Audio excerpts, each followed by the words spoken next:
হৃদয়ে গোপালগঞ্জে যে নারকীয় তাণ্ডব চালানো হয়েছে সেটি নিয়ে কথা বলবো, এবং আমাদের দায়বদ্ধতা এবং আমাদের দায়িত্ব, আমাদের ফেইলিওর কতটুকু সেটি নিয়ে কথা বলবো। যে আজকে যখন গোপালগঞ্জে যখন এই রাষ্ট্রীয় পৃষ্ঠপোষকতায় রাষ্ট্রের সমস্ত মেশিনারিজ ব্যবহার করে গোপালগঞ্জের মানুষের উপরে যখন নির্বিচারে হামলা করা হলো, তাদেরকে হত্যা করা হলো, তখন কিন্তু রাষ্ট্রের সকল মেশিনারিজ ব্যবহার করা হয়েছে। পুরা রাষ্ট্রের ফোকাস ছিল গোপালগঞ্জের উপরে। এখন আমার প্রশ্ন হচ্ছে, বা অনেকেরই প্রশ্ন হচ্ছে, যদি গোপালগঞ্জে যেই ঘটনাটি রাষ্ট্র ব্যবহার করেছে, যে রাষ্ট্রীয় বাহিনী যেই তাণ্ডব চালিয়েছে, আমরা যদি অন্তত পক্ষে 30-40টি জেলায় বা 50টি জেলায় যদি আমরা এরকম প্রতিরোধ গড়ে তুলতে পারতাম বা বিক্ষোভ প্রতিবাদ করতে পারতাম, তাহলে তো হয়তো রাষ্ট্রের যেই সমস্ত মেকানিজম সেটা গোপালগঞ্জে না গিয়ে সেটা স্প্রেড হতো।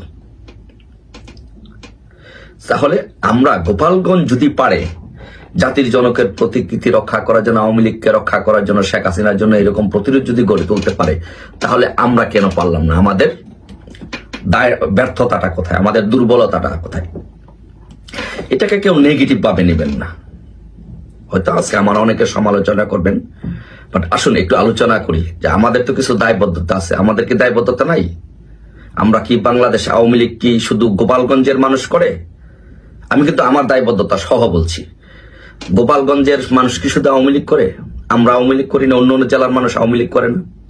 তাহলে অন্য অন্য জেলার মানুষ যদি, আমরা যদি সকলে যদি আওয়ামী লীগ করি, তাহলে গোপালগঞ্জে প্রতিরোধ করলো, সেই প্রতিরোধটা আমরা করতে পারলাম না কেন? যদি আমরা যদি সেই একইভাবে যদি প্রতিরোধ গড়ে তুলতে পারতাম, তাহলে তো স্ট্রিম রোলারটা শুধু গোপালগঞ্জের উপর দিয়ে যায় না, তাহলে সমস্ত জায়গায় সারা বাংলাদেশে প্রশাসনের নজর যেত, গোপালগঞ্জের উপরে হয়তো এতটা অত্যাচার নির্যাতন হতো না। তাহলে গোপালগঞ্জ যদি পারে, তাহলে আমরা কেন পারলাম না? এখানে কি আমাদের দায়বদ্ধতা নাই? আমাদের ফেইলিওরিটি নেই? আমি মনে করি এখানে আমাদের দায়বদ্ধতা আছে, আমাদের ফেইলিওরিটি আছে। এই জন্য আমি গোপালগঞ্জের কাছে আমি সরি বলছি। প্রিয় গোপালগঞ্জ আছে, আপনাদের কাছে আমরা দুঃখিত যে আপনাদের পাশে যেইভাবে আমাদের দাঁড়ানোর কথা ছিল, আমরা সেইভাবে দাঁড়াতে পারি নাই। এটা আমাদের ব্যর্থতা। আর আরেকটা বিষয় বলি যে ভাই, আমরা সরকারি দলে বড় বড় বাঘ দেখি, বাঘের গর্জন দেখি, কিন্তু বিরোধী দলে আসলে বিড়াল হয়ে যাব, সরকারি দলে বাঘ হব, এই বাঘ তো ভাই আমরা প্রত্যাশা করি না, কামনা করি না। বাঘ সব সময় বাঘ থাকে, বাঘ সরকারি দলেও বাঘ, বিরোধী দলেও বাঘ। গর্জন, পার্টি এখন বিপদে পড়েছে, দল বিপদে পড়েছে, দেশ বিপদে পড়েছে, গর্জন এখনো দেন।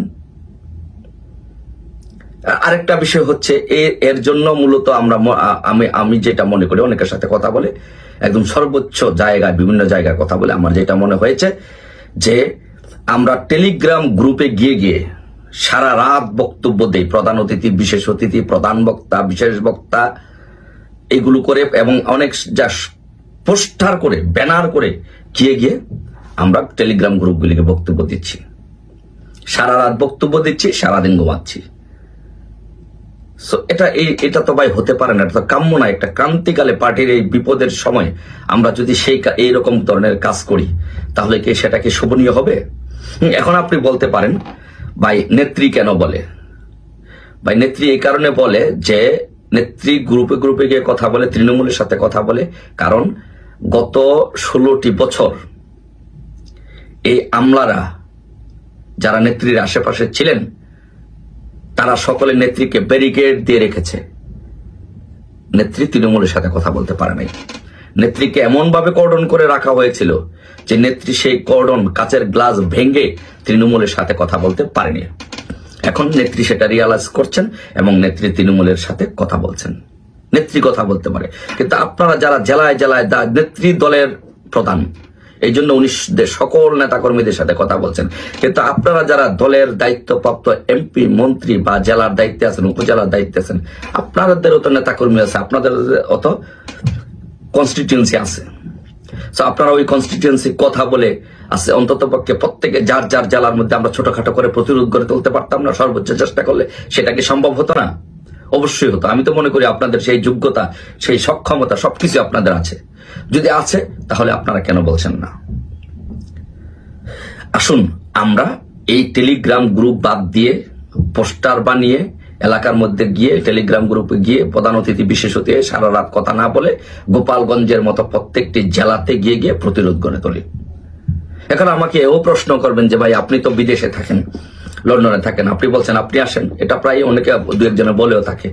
ভাই আমি আপনাকে বলি, আমি কিন্তু গত 15 বছরই আওয়ামী লীগ সরকার ক্ষমতায় থাকাকালীন আমি 2001 সাল থেকে আওয়ামী লীগ ক্ষমতা আসা পর্যন্ত বাংলাদেশে বিরোধী দলের ফুল টাইম 111 এর নেতৃত্ব সহ সব জায়গায় আপনারা দেখবেন, বাংলাদেশের পত্রিকা প্রথম আলো, ডেইলি স্টার, ইত্তেফাক সহ সব জায়গায় যান, আমার ছবি দেখবেন, আমার ভূমিকা সব দেখবেন।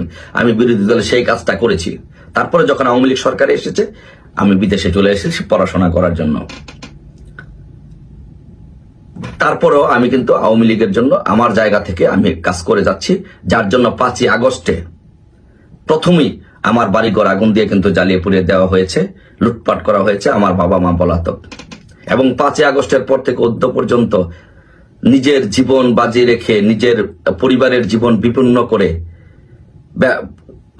ব্যবসা বাণিজ্য চাকরি সবকিছু ছেড়ে একদম বিপ্লবী চেতনা নিয়ে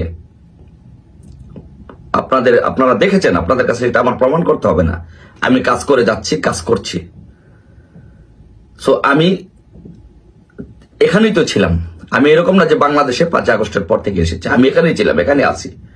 বাট নেত্রীর সাথে কথা বলেছি, আমি বলছি আপা আমি দেশে যেতে চাই। আপা বলছে যে না এখন যায় না, গেলে তোমাকে গ্রেফতার করবে। আমি বলেছি আমি যেতে চাই, আপা বলছে যে তুমি যাও না, গেলে তোমাকে এয়ারপোর্ট থেকে গ্রেফতার করবে। সো আপার নির্দেশ অমান্য করে নিয়ে আমি যাই নাই। বাট আমারও যে ভুল ত্রুটি নাই, আমি মনে করি হয়তো বা আমার আরো দেওয়ার কিছু ছিল বা চেষ্টা করে যাচ্ছি। কিন্তু আপনাদের সক্ষমতা তো ভাই আমার সক্ষমতার চেয়ে অনেক বেশি।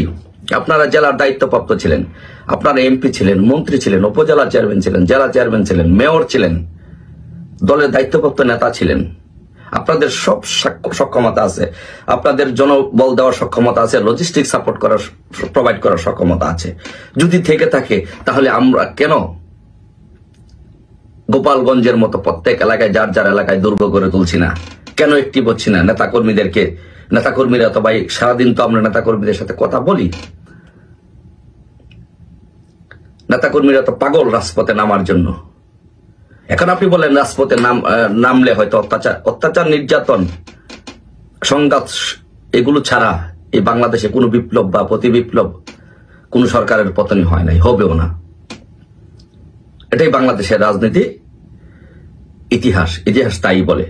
তো তাইলে আমাদের যেটা করতে হবে যে ভাই দয়া করে আপনাদেরকে বলবো, দুহাত ধরে পায়ে ধরে আপনাদের কাছে বিনীত অনুরোধ, এই টেলিগ্রাম গ্রুপে গিয়ে সারা রাত বক্তব্য না দিয়ে আর সারাদিন না ঘুমিয়ে আপনারা যার যার জায়গা থেকে আসুন, প্রত্যেক এলাকাকে নিজ এলাকাকে সংগঠিত করি, গোপালগঞ্জের মতো প্রতিরোধ গড়ে তুলি, দুর্গ গড়ে তুলি। ইনশাল্লাহ আমরা যদি সেই কাজটি করতে পারি তাহলে গোপালগঞ্জের মতো কোনো পার্টিকুলার এলাকা নির্যাতিত হবে না। একটি এলাকা যখন পার্টিকুলার এলাকা 64টি ডিস্ট্রিক্টের মধ্যে যখন একটি জেলা যখন পুরা রাষ্ট্রের বিরুদ্ধে লড়াই করতে হয় তখন ওই জেলার মানুষগুলো অত্যাচারিত হয়, নির্যাতিত হয়। এখন যদি আমরা সব জেলা থেকে যদি একসাথে সমস্যারে প্রতিবাদ করতে পারি তাহলে সেই জেলার মানুষ এইভাবে নির্যাতিত হয় না। ইতিহাসটা হয়তো ডিফারেন্ট ভাবে হতে পারতো এবং হবে ইনশাল্লাহ। আপনারা সবাই, আমি বলছি আপনারা সবাই বঙ্গবন্ধুর সৈনিক, সবাই শেখ হাসিনার সৈনিক। আসুন আমরা এই Telegram group, WhatsApp group, online group এগুলো বাদ দিয়ে এলাকায় যার যার এলাকাকে সংগঠিত করে যার যার এলাকায় জন্য কাজ করি, একটি দুর্বার আন্দোলন প্রতিরোধ গড়ে তুলে ইউনূসকে বিদায় করি। আশা করি আপনারা আমাকে ক্ষমা সুন্দর দৃষ্টিতে দেখে আমরা সবাই দলের জন্য এবং শেখ হাসিনার জন্য, দেশের জন্য কাজ করব।